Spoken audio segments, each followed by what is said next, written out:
여러분 지금 이 순간 냉장고에 있는 과일 한번 떠올려 보세요. 바나나? 포도? 수박? 그 과일이 지금 여러분의 콩팥을 살리고 있을까요? 아니면 조용히 망가뜨리고 있을까요? 혹시 요즘 예전보다 유난히 더 피곤하고 다리가 살짝 붓는 느낌이 드는데 나이 먹으면 다 그렇지 하면서 그냥 넘기고 계신가요? 평소에 과일도 챙겨 먹고 물도 마시는데 건강검진만 하면 이상하게 콩팥 쪽은 늘 경계라고 들으시진 않았나요? 저는 25년간 가정의학을 연구해온 박사 유서진입니다. 진료실에서 수많은 분들을 만나면서 한 가지 놀라운 사실을 발견했습니다. 과일을 바꿨을 뿐인데 콩팥 수치가 좋아진 분들이 정말 많다는 거예요. 구독과 좋아요를 눌러주시면 영상 끝에 여러분만을 위한 특별한 꿀팁을 알려드립니다. 그렇다면 지금 드시는 그 과일이 정말 내 콩팥에 맞는 과일인지 한 번이라도 진지하게 생각해 보신 적이 있나요? 오늘 영상 끝까지 보시면 나는 이 과일은 줄이고 이 과일은 조금 더 챙겨 먹어야겠다. 스스로 답을 찾으실 수 있을 겁니다. 지금 드시는 과일이 콩팥을 살리는 한 조각인지 조용히 망가뜨리는 한 조각인지 오늘 단 몇 분 안에 함께 확인해 보겠습니다. 댓글로 지금 가장 자주 드시는 과일 한 가지만 남겨주세요. 잠깐만요. 혹시 지금 바나나 드시고 계신가요? 그렇다면 이 영상 절대 끄지 마세요. 바나나 한 개가 여러분의 콩팥에 어떤 일을 하고 있는지 뒤에서 충격적인 진실을 공개합니다. 끝까지 보시는 분들께만 콩팥을 지키는 과일 선택 공식을 특별히 알려드릴게요. 지금 놓치면 정말 후회하실 겁니다. 진료실에 오시는 60대에서 70대 어르신들 중에 이런 말씀을 하시는 분들이 정말 많습니다. 선생님, 저는 건강하려고 과일이랑 샐러드만 진짜 열심히 먹었어요. 라면도 줄이고 튀긴 것도 거의 안 먹는데 왜 콩팥 수치는 자꾸 떨어질까요? 한 68세 박영수님이 계셨습니다. 혈압과 당뇨가 약간 있었지만 평소에 본인은 내 또래보단 건강하다고 믿고 사셨죠. 아침마다 사과 한 개, 점심 후에 포도 한 줌, 저녁에는 수박이나 멜론을 듬뿍 드셨습니다. 가족들도 아빠는 그래도 과일 많이 먹어서 다행이야 라고 안심했어요. 그런데 어느 날 숨이 차서 응급실로 오셨고 혈액 검사를 해보니 콩팥 기능이 생각보다 많이 떨어져 있었습니다. 하나하나 식습관을 확인해 보니 문제는 과일 그 자체가 아니라 종류와 양 그리고 타이밍이었습니다. 콩팥이 예전 같지 않은데도 젊었을 때처럼 아무 제한 없이 단맛 강한 과일을 듬뿍 드시고 계셨던 거죠. 과일은 몸에 좋다는 믿음이 너무 강하다 보니 본인도 가족도 경계심을 전혀 갖지 못했습니다. 이 사연을 들으시는 여러분 중에서도 비슷한 분들이 계실 겁니다. 건강검진에서 콩팥 수치는 조금씩 나빠지는데 평소에 나는 딱히 나쁜 걸 안 먹는데 도대체 뭐가 문제지 하고 답답했던 분들 말이에요. 혹시 아직 구독과 좋아요를 누르지 않으셨다면 지금 바로 눌러주세요. 이 채널은 여러분의 건강한 노년을 응원합니다. 오늘 이 영상에서 말씀드릴 내용은 여러분의 콩팥 관리 방식을 완전히 바꿀 수 있는 중요한 지혜입니다. 그 답이 꼭 과일 때문이라고 단정 지을 수는 없지만 적어도 내 콩팥 상태에 맞는 과일을 맞는 양과 방법으로 먹고 있는지는 한 번쯤 점검해 봐야 할 중요한 지점입니다. 오늘은 누군가를 탓하려는 게 아니라 좋은 줄 알고 했던 것들 중에 내 몸에는 오히려 안 맞았던 건 없을까 함께 조용히 돌아보는 시간이라고 생각해 주세요. 끝까지 보지 않으시면 가장 중요한 실천법을 놓치게 됩니다. 그리고 그 첫 번째 점검 항목이 바로 내가 매일 혹은 자주 먹는 과일일 수 있다는 것, 이제부터 차근차근 풀어가 보겠습니다. 여러분의 식습관을 바꾸는 작은 실천만으로도 충분히 달라질 수 있는 일이죠. 그래서 이제는 우리 일상에서 콩팥과 직접 연결되는 과일들을 하나씩 짚어보겠습니다. 잠깐, 여러분 혹시 포도 좋아하시나요? TV 보면서 한 송이씩 드시는 분들 많으시죠? 그런데 그 포도가 지금 여러분의 콩팥에 어떤 영향을 주고 있는지 아세요? 다음 장에서 포도에 숨겨진 진실을 공개합니다. 절대 놓치지 마세요. 자, 이제 본격적으로 우리 콩팥이 부담스러워하는 과일들을 하나씩 살펴보겠습니다. 먼저 바나나부터 시작해 볼까요? 바나나는 칼륨이 정말 풍부한 과일입니다. 건강한 젊은 분들에게는 도움이 되지만 콩팥 기능이 떨어진 분들에게는 부담이 될 수 있어요. 만성 신장질환 환자에서 과도한 칼륨 섭취는 부정맥이나 심장 기능 이상 위험을 높인다는 연구 보고들이 있습니다.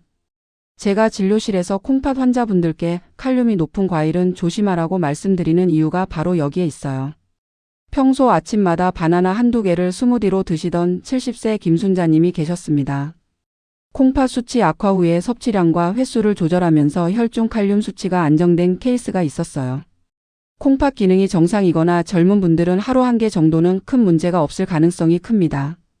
하지만 콩팥 수치가 경계이거나 만성 신장 질환이 있다면 매일이 아니라 가끔 소량으로 줄이는 것부터 시작해 보세요. 특히 스무디처럼 여러 개를 한 번에 넣어 마시는 방식은 피하고 조금씩 천천히 원물 형태로 드시는 게 좋습니다. 여기서 주의할 점이 있습니다. 이미 칼륨 수치가 높다는 말을 들은 적이 있다면 임의로 드시지 말고 꼭 담당 전문가와 상의하세요. 예전엔 괜찮았는데요 라는 과거 경험이 현재 콩팥 상태에도 그대로 적용되진 않는다는 점 꼭 기억하셔야 합니다. 지금 드시는 바나나는 젊었을 때 기준인가요? 아니면 지금 콩팥 상태 기준인가요? 한번 생각해 보세요. 다음은 포도입니다. 특히 씨 없는 달콤한 포도 말이에요. 포도는 당분이 높고 한 번에 양 조절이 잘 안 되는 과일입니다. 당뇨나 비만, 콜레스테롤 관리와 함께 콩팥에도 간접적인 부담을 줄 수 있어요. 단순당이 많은 식단은 인슐린 저항성을 악화시키고 장기적으로 혈관과 콩팥 기능 저하와 연관된다는 연구들이 다수 존재합니다. 즉 단순히 과일이라 괜찮다가 아니라 당분 총량을 보아야 한다는 점이죠. TV 보며 포도를 한 송이씩 드시던 62세 이영희님이 계셨습니다.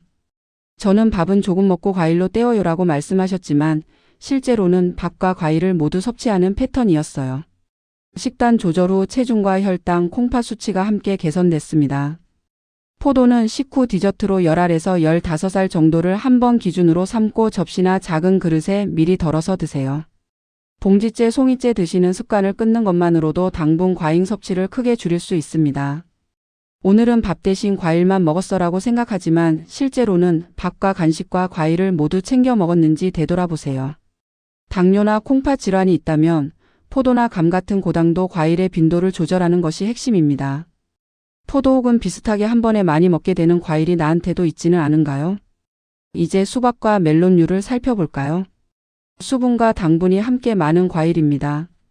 여름철 갈증 해소에는 좋지만 콩팥이 약한 분에게는 한 번에 많은 양이 부담이 될 수 있어요.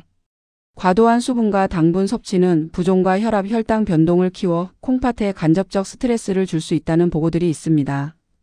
여름에는 물 대신 수박으로 수분 보충한다던 73세 박철수님이 계셨습니다. 발과 발목 붓기와 호흡곤란으로 응급실에 온 뒤 수박 양을 절반 이하로 줄이면서 증상이 완화된 경우가 있었어요.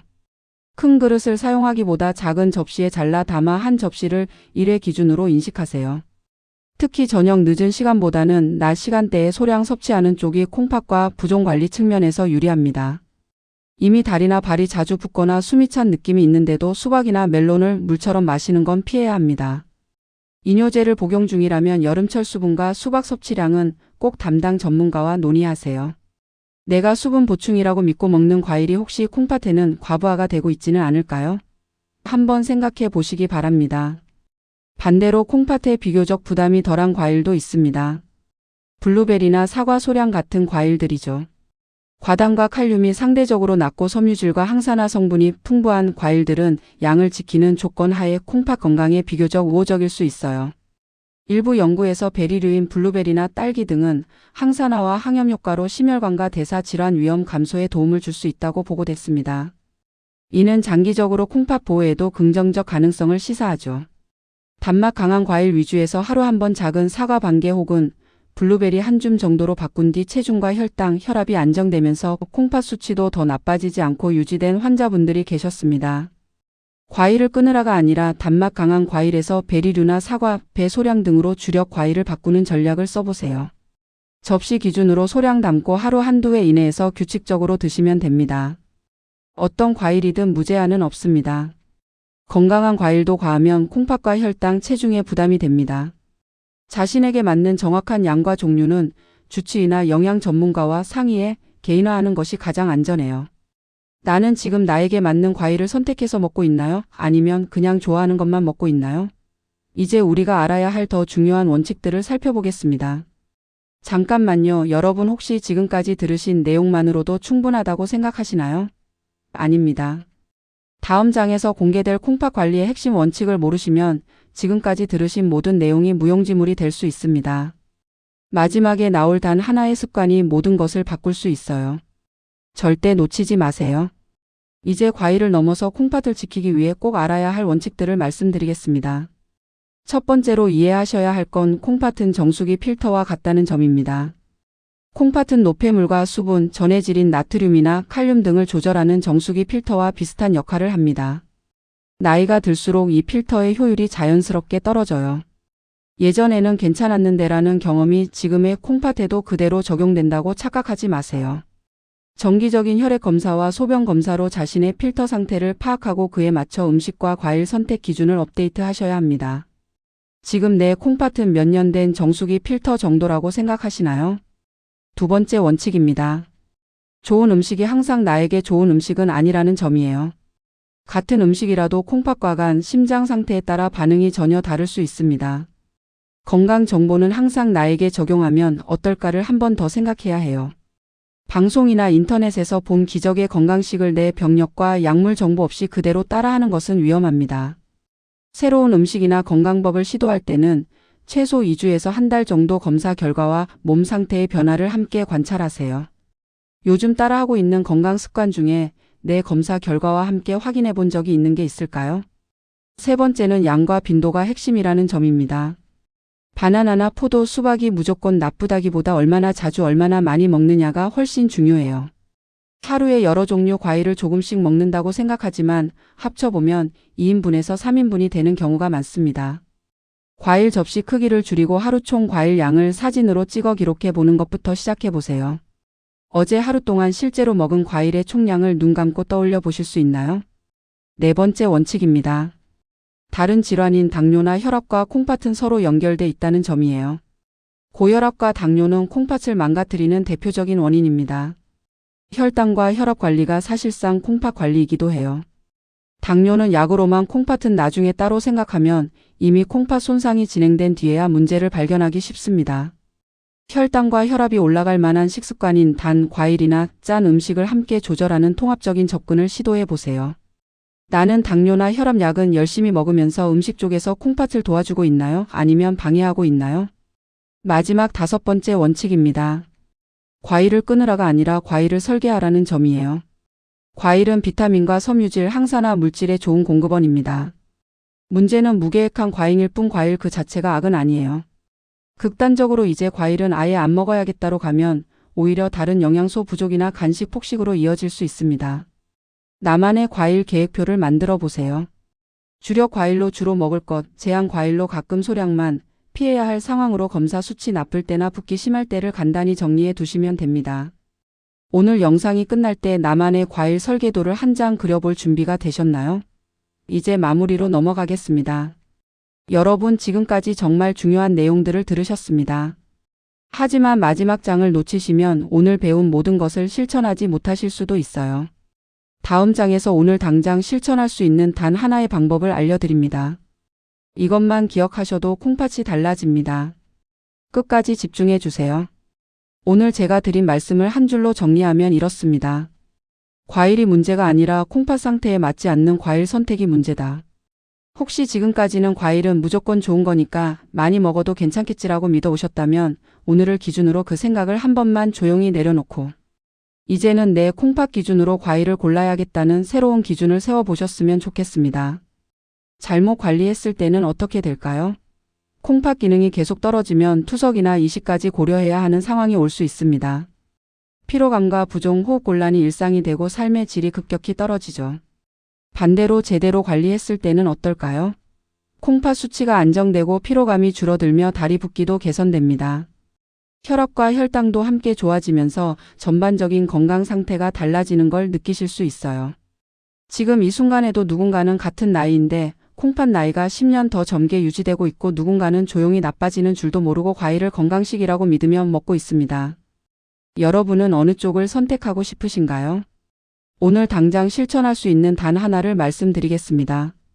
이 영상이 끝나고 나면 오늘 들으신 내용을 바탕으로 종이에 간단하게라도 내가 앞으로 줄일 과일, 유지할 과일, 바꿔볼 과일 3칸만 나눠 적어보세요. 그 작은 한 장이 몇 년 후 여러분의 콩팥 수치와 삶의 모습까지 바꿀 수 있습니다. 저는 앞으로도 공포가 아니라 정보와 선택을 통해 여러분이 스스로 몸을 지킬 수 있도록 도와드리는 전문가가 되겠습니다. 다음 영상에서는 오늘 못다한 콩팥이 좋아하는 식사 습관까지 이어서 자세히 풀어드릴게요. 댓글로 오늘 영상을 보고 가장 먼저 바꿔보고 싶은 과일 습관 하나만 남겨주세요. 여러분의 작은 결심이 큰 변화의 시작입니다.